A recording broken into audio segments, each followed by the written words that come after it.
Praise lord, దేవుని నామానికి మహిమ కలుగును గాక. ఫిబ్రవరి 27 ఈరోజు మనం నేర్చుకోవాల్సిన పాఠం ఈ కిందున్న వీడియోని చూస్తున్నాను. ఒక స్త్రీ సైకిల్ పై వెళ్తుంది. ఒక స్త్రీ తన భర్త బండి ఆగిపోతే అది తోస్తూ ఉంది. ఈరోజు కూడా ఇలాంటి స్త్రీలు ఉన్నారా? ఎస్, ఈ రోజులకు కూడా ఇలాంటి స్త్రీలు ఉన్నారు. ఎందుకనంటే వారు పొందుకున్న రక్షణను బట్టి వారి జీవితాలు నేర్చుకున్న ఒక గొప్ప పాఠం ఏంటిదో తెలుసా? మూడో వ్యక్తిని వారి వైవాహిక జీవితంలో అనుమతించారు.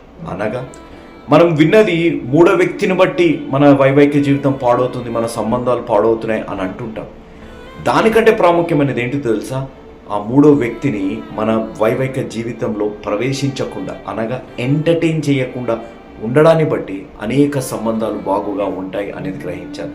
తను బలహీనంగా పరిస్థితుల్లో ఉంది, తన భర్త బలహీన పరిస్థితుల్లో ఉన్న ఒకరికొరకు ఒకరు నిలబడి ఒక టీమ్గా ఉంటే ఏ కష్టాన్ని జయిస్తారు. అలా కష్టాన్ని జయించే శక్తిని దేవుడు అనుగ్రహించి మీ దాంపత్య జీవితాన్ని అనేకులకు ఆశీర్వాదకరంగా మార్చి మీ ప్రతి కన్నిటి ప్రార్థనని దేవుడు దీవించి ఆశీర్వదించును గాక. ఆమేన్.